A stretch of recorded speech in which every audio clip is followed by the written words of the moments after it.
Assalamualaikum warahmatullahi wabarakatuh. Kami dari kelompok 7 izin mempresentasikan tentang bab 8 statistika komunikasi yang membahas analisis seragam atau analisis of variance atau yang bisa disebut ANOVA. Next.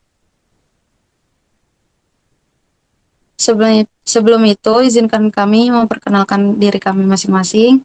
Saya Setia Tresnawati Ningsi dan ada teman saya Deca Putri Andini serta Naila Putri Yuliana. Next.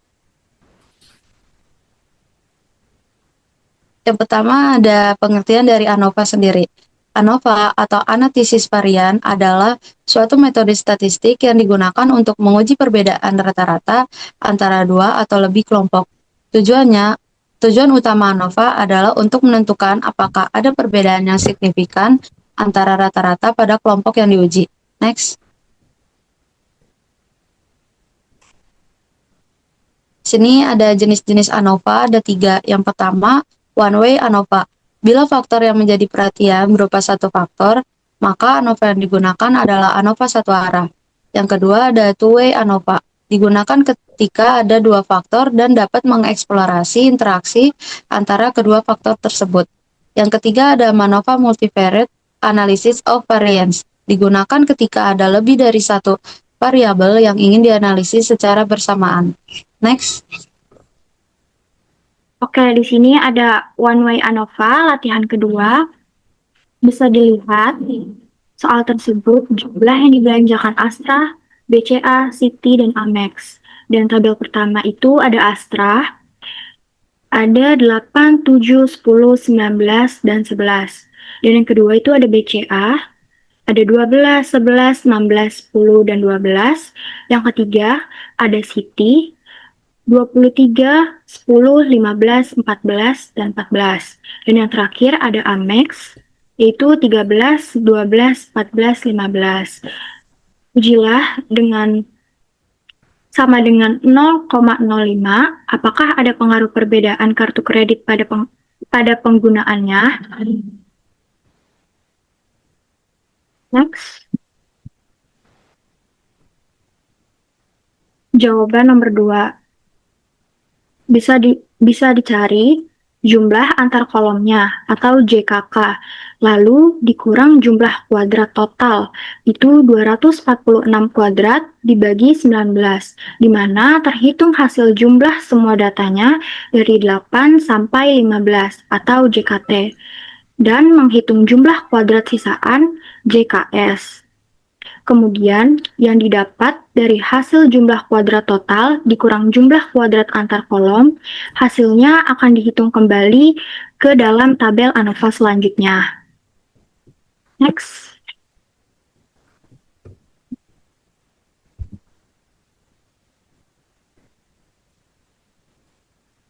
Kemudian di sini ada tabel ANOVA.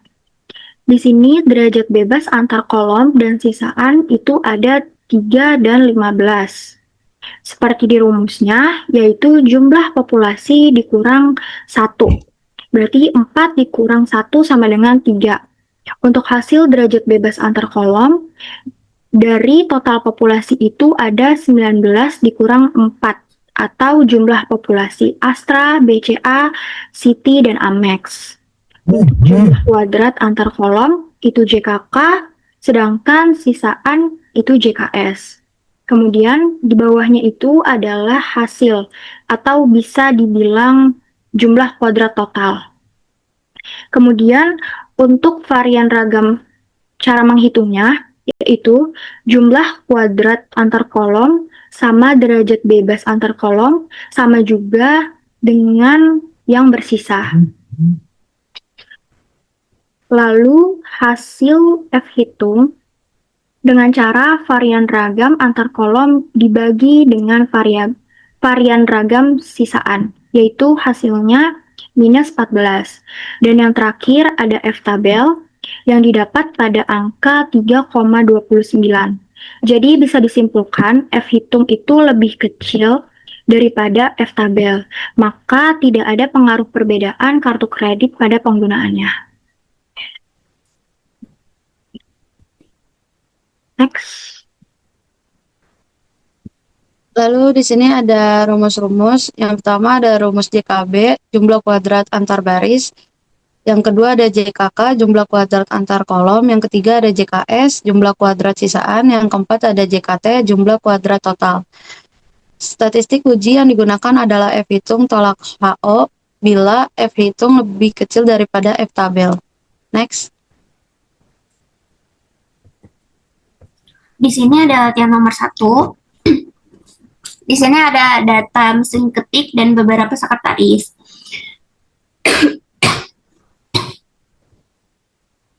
Nah,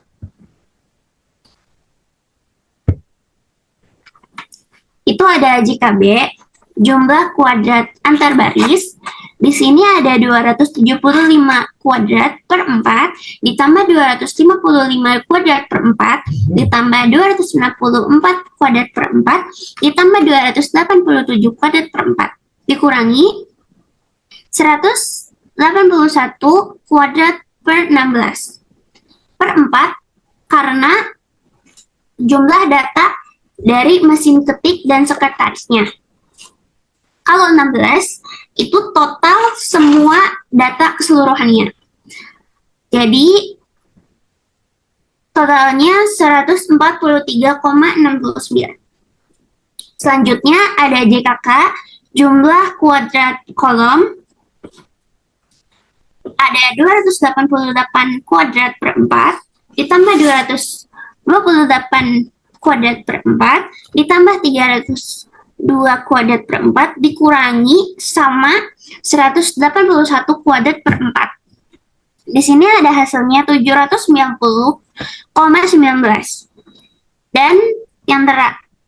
Dan yang ketiga, di sini ada jumlah kuadrat total itu 78 kuadrat ditambah 62 kuadrat ditambah 67 kuadrat dikurangi 181 kuadrat per 16 sama dengan 124,94.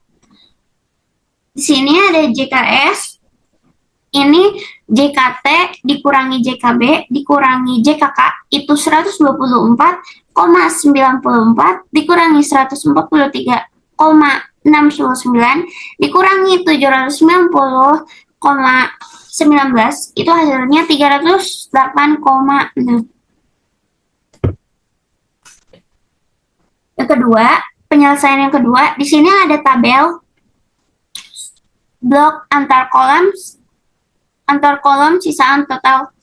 Nah,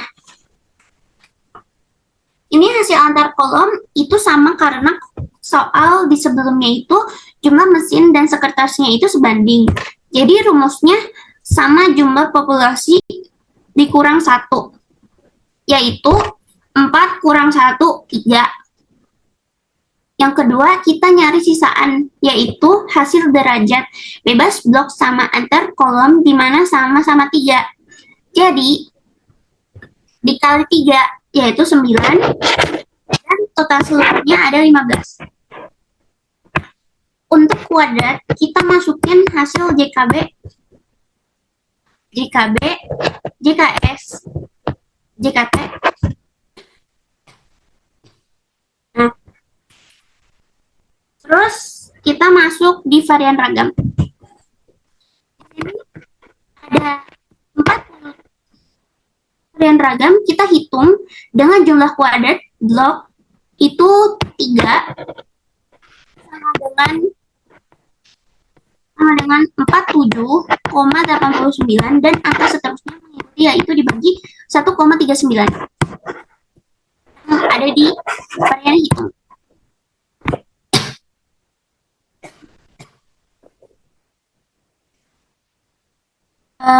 Terus ada di blok derajat.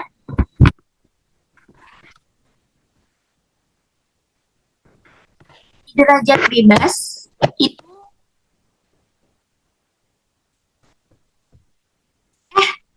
bentar guys, salah guys. Di sini ada varian tabel. ini 389 dan mengikuti di bawahnya juga sama. Pengujian pengaruh perbedaan sekretaris terhadap jumlah ketikan per menit. Hipotesis awal dengan hipotesis akhir tidak semua sama. Kesimpulannya, ada pengaruh perbedaan sekretaris terhadap jumlah ketikan per menit. Pengujian pengaruh perbedaan mesin ketik terhadap jumlah ketikan per menit, F hitung, lebih kecil F tabel, maka gagal. Tolak HO hipotesis awal. Kesimpulannya, tidak ada pengaruh perbedaan mesin ketik terhadap jumlah ketikan per menit.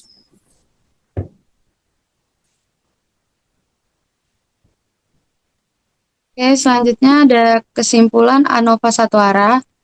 ANOVA satu arah digunakan untuk membandingkan rata-rata dari 3 atau lebih kelompok sampel yang hanya dipengaruhi oleh satu faktor. Hasil uji F pada ANOVA satu arah menunjukkan apakah terdapat perbedaan signifikan secara keseluruhan di antara rata-rata kelompok. Jika hasil uji F signifikan, maka dilanjutkan dengan uji lanjutan atau post-hoc. Untuk mengetahui kelompok mana saja yang memiliki perbedaan rata-rata yang signifikan. Next. Di sini juga ada kesimpulan dari ANOVA dua arah. ANOVA dua arah digunakan untuk menganalisis data yang dipengaruhi oleh dua faktor atau lebih secara simultan. ANOVA dua arah dapat menguji pengaruh utama masing-masing faktor dan juga interaksi antara kedua faktor. Hasil uji F pada ANOVA dua arah menunjukkan apakah terdapat pengaruh signifikan dari masing-masing faktor dan interaksi antara kedua faktor. Next. Di sini juga ada hasil akhir. Pentingnya pemilihan model ANOVA yang tepat sangat bergantung pada desain penelitian dan jenis data yang dianalisis. Analisis ragam merupakan alat yang kuat dalam penelitian kuantitatif, terutama dalam bidang ilmu sosial dan ilmu alam. Pengetahuan tentang analisis ragam sangat penting bagi para peneliti untuk dapat menginterpretasikan hasil penelitian secara tepat. Next.